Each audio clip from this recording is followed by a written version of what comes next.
après avoir donné l'autorisation à l'autorité ukrainienne d'utiliser leurs missiles de longue portée contre le territoire russe et après avoir donné l'autorisation aux experts militaires, à leurs experts militaires américains et européens de procéder à ces tirs de missiles sur le territoire russe, les États-Unis se croient très malins. Mais dans tout ça, c'est l'Ukraine qui perd. Encore, c'est l'Ukraine qui perd et c'est l'Ukraine qui perdra toujours. Et un moment viendra où carrément ça ne sera plus une question ukrainienne. Regardez, Washington informe que la Russie pourrait tirer un missile Oreshnik, parce qu'ils disent missile de dernière génération, un missile Oreshnik sur l'Ukraine dans les jours à venir. C'est Washington qui le dit. Nous allons voir tout à l'heure. Mais pourquoi Washington le dit? Pourquoi maintenant? Ça fait combien de jours depuis le premier tir du 21 novembre 2024 du missile Oreshnik sur cette usine de fabrication d'armes ou de missiles encore ou de satellites, je ne sais quoi, dans la ville de Dnipro? Jusque-là, Washington n'avait pas donné l'information. Mais puisque Washington sait qu'il a donné l'autorisation et que ce sont ces experts qui ont utilisé ces missiles contre le territoire russe, Washington dit maintenant, la probabilité pour que la Russie frappe l'Ukraine avec des missiles Oreshnik, cette probabilité est très élevée. Maintenant, Washington dit, dans les jours à venir, la Russie va frapper l'Ukraine avec des missiles Oreshnik. Qui est bête? Qu'ils le disent ou pas, ils ont déjà provoqué le tir russe, c'est-à-dire le tir inverse de la Russie. C'est ça la réalité. Mesdames et messieurs, c'est la géopolitique. Si vous n'êtes pas encore initié là-dedans, faites très attention. Continuez à vous abonner à ma chaîne YouTube quand j'y vis une nouvelle.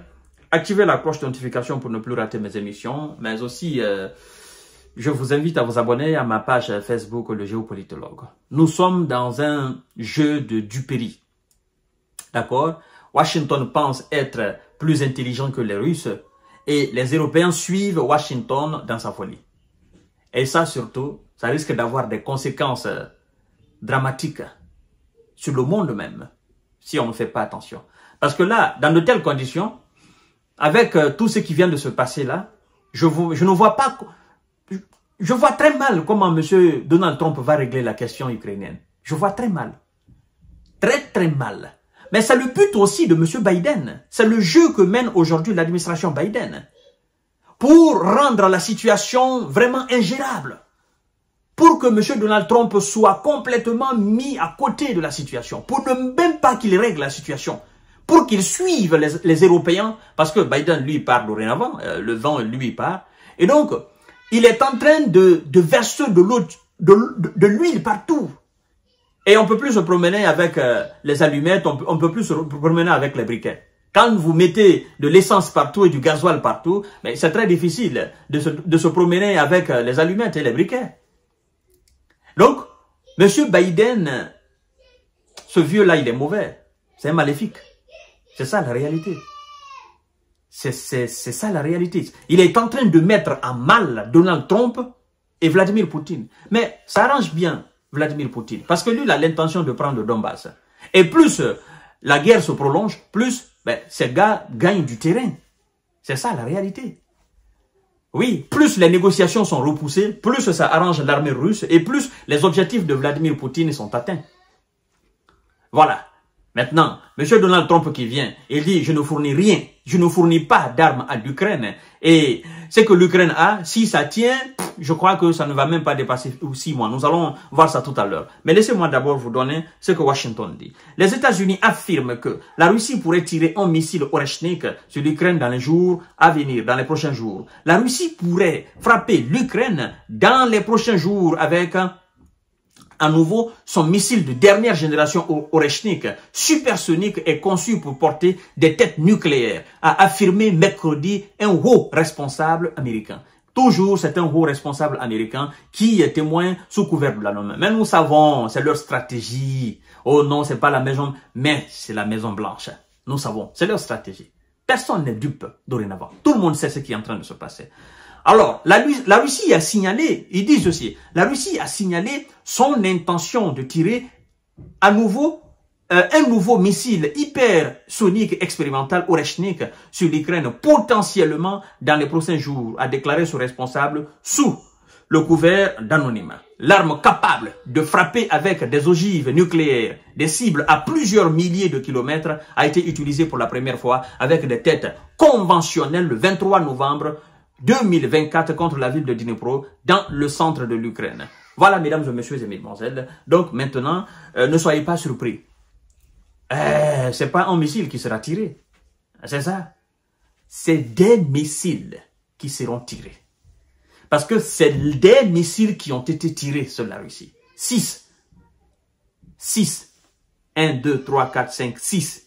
Donc, des missiles américains ont été tirés sur la Russie.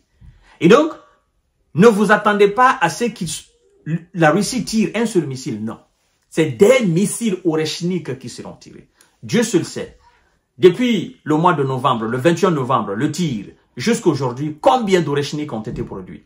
En plus de ça, avant que le missile ne soit expérimenté sur le terrain, Dieu seul sait combien d'Oreshnik la Russie possède. Parce que ce n'est pas la maquette. Si c'est la maquette qui a été envoyée, mais combien ont été produits? Et sachez quand même que ce missile a été testé d'abord en Russie, avant que ça ne soit testé en Ukraine. Avant que ça ne soit envoyé en Ukraine. Ben parce que tu ne peux pas fabriquer quelque chose tout à l'heure, tu dis, bon, on va... Non, non, non, non. Tu essayes d'abord chez toi. Hein? Sans que personne ne se rende compte. Tu essayes si ça donne. Maintenant, comme ça donne chez toi, tu dis, bon, en combat réel, nous allons voir ce que ça va donner. Donc, tu envoies maintenant en combat réel.